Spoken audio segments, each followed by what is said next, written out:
indege zitagira abapilote drones z'urwego rw'ubutasi rwa Leta Zunze Ubumwe za Amerika CIA n'abaparakomando b'uru rwego bamaze guhitana abayobozi benshi mu mutwe w'iterabwoba wa Al-Qaeda n'abasirikare ibihumbi n'ibihumbi b'ingenzi muri uyu mutwe.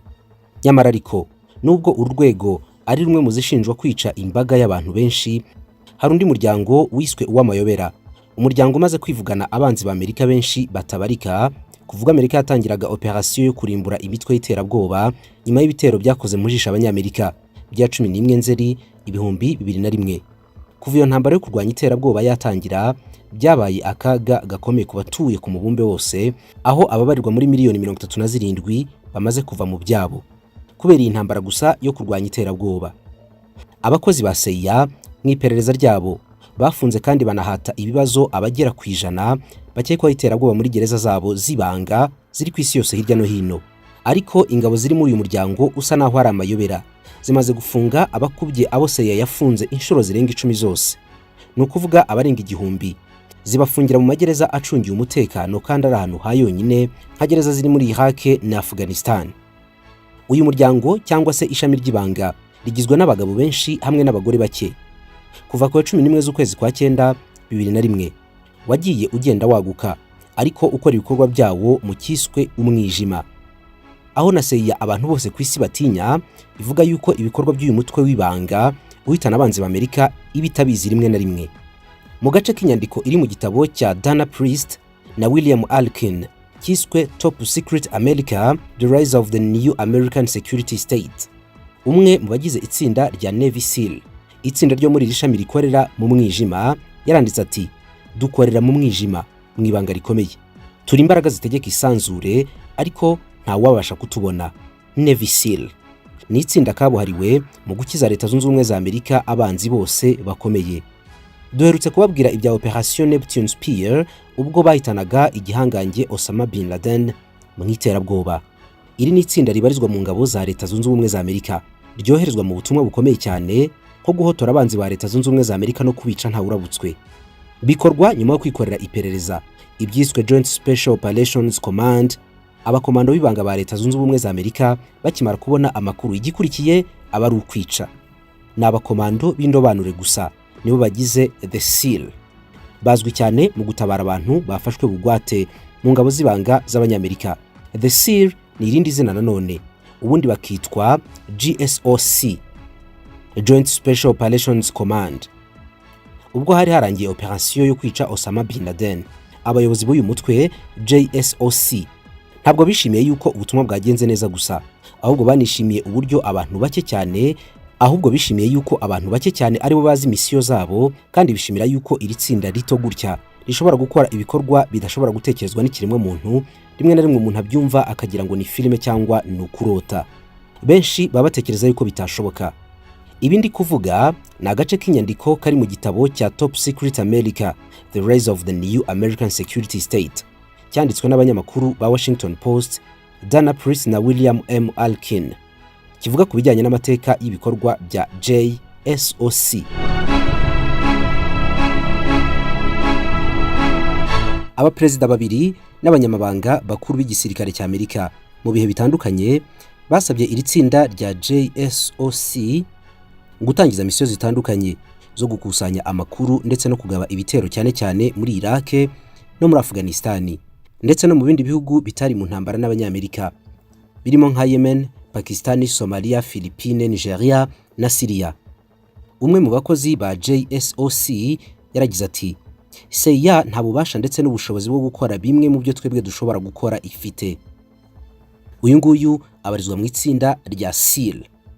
Murabyumva neza ubukare bafite. Iteka rya Perezida wa Amerika riha uyu mutwe JSOC ububasha budasanzwe bwo guhitamo abantu bajya ku rutonde rwo kwicwa no kubica aho babafatira hose. Benshi banenga bikomeye bene ibi bikorwa byo guhiga bukware ikiremwa muntu nk'abahiga inyamaswa, bikorwa na Leta Zunze Ubumwe za Amerika mu gatsinda gato gakorera mu mwijima k'aba SEAL. Nyamara abanyamerika nibo ba mbere mu gushyira amategeko menshi avuga yuko ikiremwa muntu gifite uburenganzira budasanzwe. Ubundi itsinda ryashinzwe mu 1980, ariko risa naho ryongeye kugaruka cyane mu myaka ya vuba nyuma y'ibitero byagabwe kuri Amerika. Itsinda nk'iri ngiri rya JSOC ryari kungaba 800 mbere y'ibitero bya 11 Nzeri, rigera ku mubare w'ibihumbi 25. Ni umubare uhindagurika cyane, ariko bitewe na misiyo bashobora kuba bake cyangwa bakaba benshi kurushaho.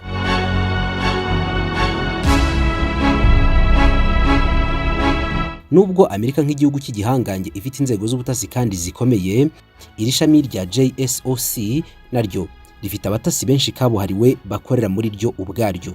Niryo shami rifite indege nyinshi zitagira abapilote, indege rutura z'intambara n'ibyogajuru byihariye bigenzura abantu. Ntabwo ari ibingibi gusa, kuko iri ni ishami ryifitiye intyoza zaryo mu bya murandasi cyangwa se ibijyanye no guhererekanya amakuru no gutahura ibintu byose bishobora kuba ari ibyaha bibera kuri internet. Bafite abitwa cyber warriors, abarwanyi bo kuri internet baburizamo cyangwa bahangana n'ibitero byinshi bigabwa kuri Amerika. Ari nabo ku itariki ya 11 z'ukwezi kwa 9 mu 2008 bafunze imbuga za internet zose z'abajihadiste, ubwo hibukwaga ku nshuro ya 7 ibitero by'iterabwoba byagabwe kuri Amerika bikozwe na Al-Qaeda. Gukorera mu mwijima cyangwa mu ibanga rikomeye cyane no kurusha inzego za CIA ni intego ya mbere y'ishami rya JSOC. Iyo abakomando b'iri tsinda bari gukorera mu bigo by'abasivili cyangwa muri za ambasade z'abanyamerika ziri mu mahanga, kubera ko nyina kenshi usanga ariko bakora, bitandukanya cyane n'umwenda wakwitwa uw'impuzankano n'ikintu cyabahuza icyo ari cyo cyose. Bakitandukanya n'abasirikare cyangwa izindi nzego za politike n'ikintu gishobora gutuma bakeka. Iyo bari ku rugamba bambara imyenda itariho amazina yabo, za name targets. Ntabwo bajya bashyiraho amapeti, nta kintu na kimwe kiranga urwego rw'umuntu runaka nk'umukomando koko. Babarizwa muri iri tsinda rya JSOC, ariko amazina yabo ubundi agenda ahindagurika cyane. Bakiyitirira ibindi bigo. Hari nk'abo usanga amazina yabo abarirwa mu itsinda rya The Secret Army of North Virginia, hari usanga bari mu itsinda rya Task Force Green, hakaba usanga bari mu itsinda rya Task Force 11 na Task Force 121. Ni amatsinda n'ubundi atandukanye asanzwe abamo abakomando bakomeye muri Amerika. Benshi muri aba ngaba bari muri iri tsinda rya JSOC usanga bitira kuba muri aya matsinda y'igisirikare cy'abakomando. Abayobozi b'iri tsinda hafi ya bose nta n'umwe wari wavugira mu ruhame.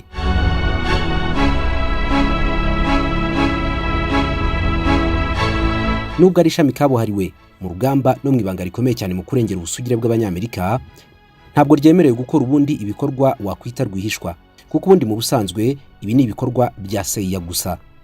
Abayobozi benshi bashinzwe umutekano muri Amerika bakunze nabo kwitiranya inshingano za CIA n'izaka gatsinda ka JSOC, no kubitandukanya cyane bikagora, kuko bose usanga bakunze gukorera mu rwihisho kandi bagakora ku bikorwa bijyanye n'umutekano n'abanzi b'igihugu.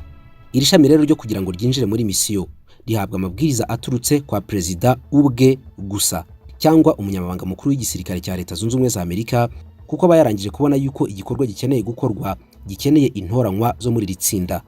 Misiyo ya mbere iri tsinda ryahawe hanze ya Leta Zunze Ubumwe za Amerika hari mu 1980 muri operasiyo bise Eagle Claw yo kubohoza abadiplomate ba Leta Zunze Ubumwe za Amerika bari bafashwe bugwate n'abanya-Iran muri ambasade ya Amerika muri Tehran. Muri iyo operasiyo habaye impanuka y'akajugujugu mu butayu, maze hapfa abakomando 8. Kubera ibanga rikomeye ryari ryakoreshejwe muri aka kazi, byatumye haduka umwuka mubi cyane mu nzego z'igisirikare.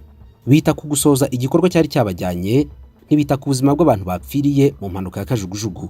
Byabaye bibi mu gisirikare cy'abanyamerika. Ubuzima bwatwawe n'iri shami ryo kwikiza umwanzi no kujya muri operasiyo zihambaye muri Amerika ni bwinshi. Ubwicanyi bwakozwe na JSOC bwagaragaye nanone mu kwezi kwa 12 mu 2001 mu rugamba rwa Tora Bora.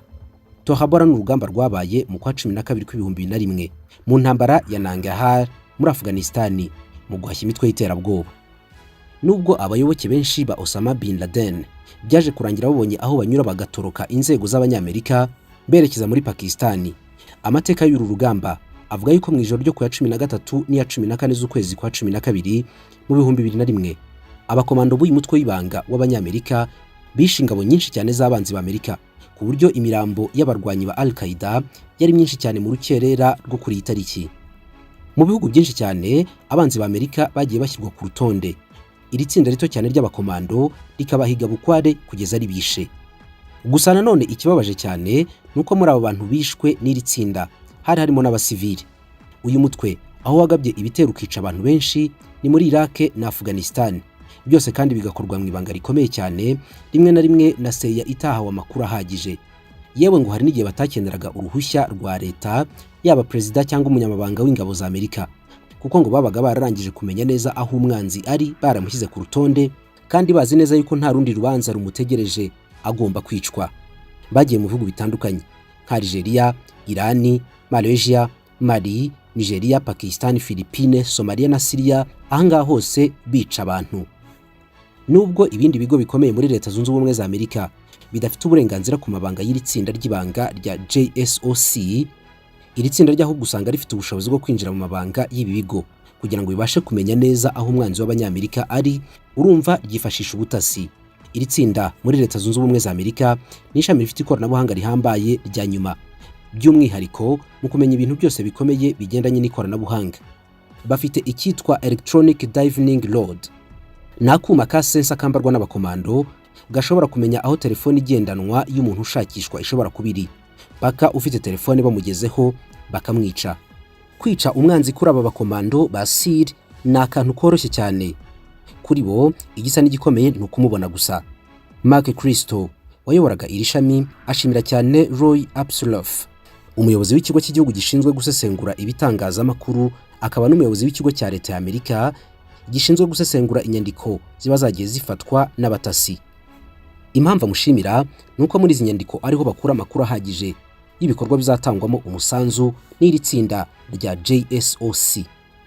Abakozi b'iri tsinda iperereza ryabo riba ritandukanye cyane n'iperereza rishobora gukorwa n'ibindi bigo bitandukanye by'amaperereza. Biragoye cyane yuko bananirwa kugukuramo amakuru, ahanini bitewe n'ubwoko bw'indengakamere ukorerwa bw'iyicarubozo. Muri iki gitabo cy'amabanga akomeye cyane, muri aka gace kagaragaza iri tsinda rya JSOC nk'ishami rimaze kwivugana ibihumbi n'ibihumbi by'abantu bose b'abanzi ba Leta Zunze Ubumwe za Amerika, hagaragaramo yuko mu bihumbi 2004 muri gereza bari bashinzwe kurinda muri Iraq bakoraga ibikorwa by'iyicarubozo biteye ubwoba, ku buryo byari bigoye cyane yuko umuntu wabirebaga ashobora kuguma kuruca akarumira. Imfungwa yabaga yafashwe ngo yahabwaga amazi n'umugati umwe mu gihe cy'iminsi 17, abandi bagafungirwa ahantu batabasha kwinyagambura ngo babe bahaguruka cyangwa se bakwicara. Niba ari ukuryama ni ukuryama, niba ari ukwegama bikaba uko. Ibi ngibi bikiyongeraho yuko ababaga babafunze, ni ukuvuga abarinzi ba gereza, babaga bari hanze bacuranga ibiziki bisakuza cyane na volume nyinshi, ku buryo nta muntu muri gereza z'Abanyamerika washoboraga gusinzira muri hake. Naho abandi bafungwa bagenzurwaga n'iri tsinda ngo bashyirwaga mu mazi akonje cyane yenda kuba urubura, hanyuma ngo bakabazwa bashyizweho ibyuma byongera umuyaga bikonje cyane. Iyo mbeho nyinshi yatumaga abantu benshi bavuga n'ibyo batagombaga kuvuga. Imfungwa zabaga zemeye gukorana nabo zatozwaga uburyo bw'ikoranabuhanga bufasha cyane kwerekana aho umwanzi aherereye, cyane cyane ubwo umwanzi akavuga mugenzi we. Ibi byabaye cyane cyane igihe Abanyamerika bari baragize Iraq nk'akarima kabo.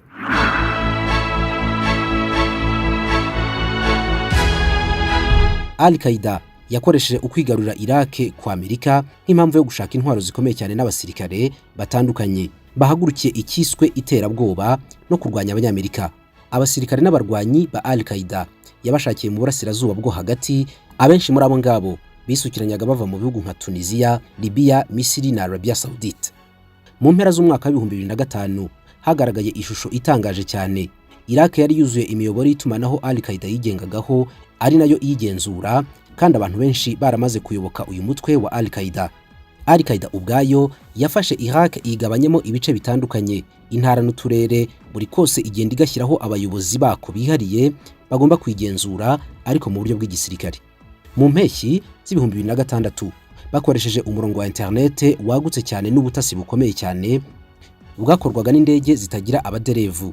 Abakomando kabuhariwe b'iri tsinda JSOC bagabye ibitero byinshi cyane muri operation bise Arcadia.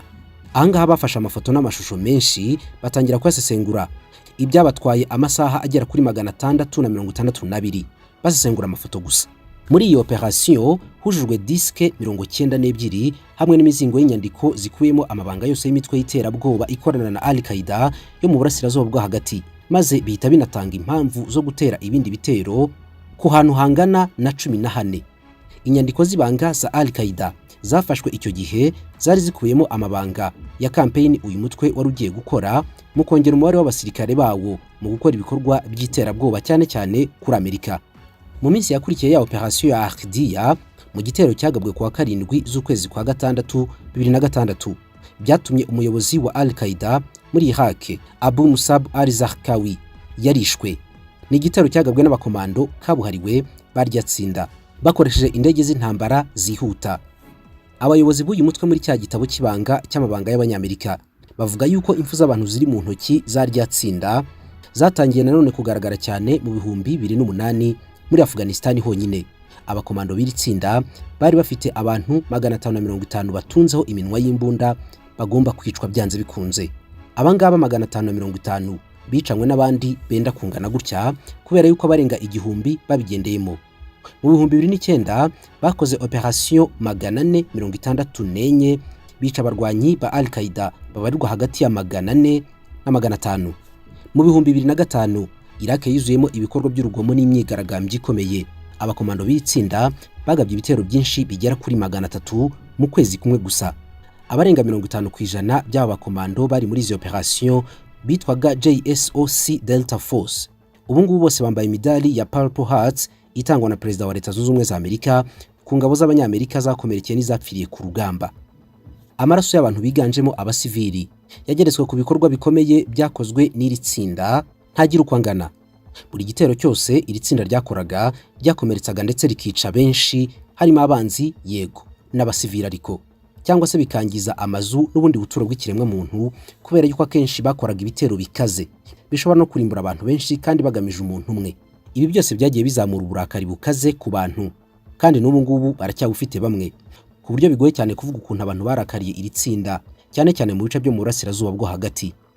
Ibi ni na kimwe rero mu bintu bituma Leta Zunze Ubumwe za Amerika ari kimwe mu bihugu byanzwe cyane kurusha ibindi kuri uyu mubumbe kubera kwibasira abantu benshi ikoresheje amatsinda atandukanye kabuhariwe mu kwica.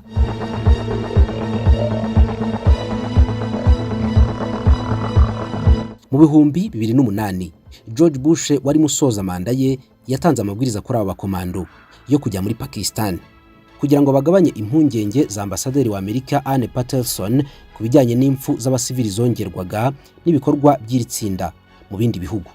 Byari byatumye uyu mwambasaderi atakirwa neza n'abaturage bo mu gace yaragiyemo.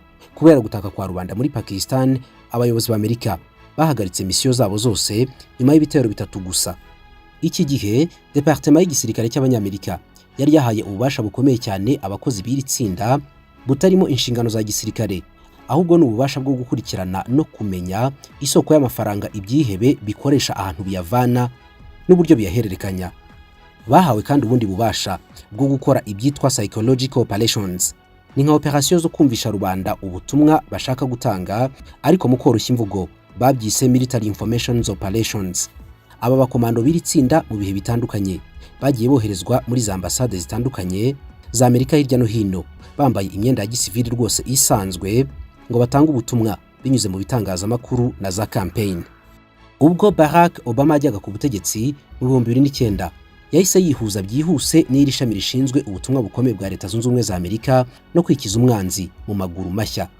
Bidatinze mu mwaka w'2010 yategetse rwihishwa yuko abakomando b'iri tsinda bajya muri Yemen kwica abayobozi bose bari bariyo ba Al-Qaeda bari mu gace k'umwigimbakirwa wa Arabia. The Joint Special Operations Command cyangwa JSOC ni ishami rikomeye cyane muri Amerika. Iyo bari kuvuga yuko barwanya ibiyobyabwenge by'umwihariko nko muri Mexique ituranye bya hafi na Leta Zunze Ubumwe za Amerika, abakomando baryo kera baba baramaze kubatera amatako ndetse ibikorwa byaratangiye bigeze kure. Umuntu wese ushobora kubangamira inyungu z'abanyamerika n'umutekano wabo ni ingenzi cyane guhita abakomando bibanga bamwigirizaho nkana. Ni umutwe udakunda kuvugwa cyane yaba mu itangazamakuru no mu gisirikare cyabo, ariko ni umutwe ukomeye cyane kandi ufite imbaraga zihagije unahabwa ububasha butangaje mu kurimbura icyitwa umwanzi wese wa Leta Zunze Ubumwe za Amerika. Banyarwanda, batura Rwanda, hehe n'ikibazo cyo kugurisha, kugura cyangwa gukodesha? Ubu igisubizo ni Auto House Limited. Muri Auto House Limited turanga amazu yo kugurisha no gukodesha, tubafitiye ibibanza byiza ahantu heza ushobora kubaka inzu yawe, kandi tugufasha no kubona autorisation de bâtir. Utibagiwe nuko kandi tuguha plan y'inzu yawe. Muri Auto House Limited kandi turanga imodoka nziza cyane zo kugura cyangwa gukodesha, kuri wowe ushobora guhura n'ibyago imodoka ikagupfiraho.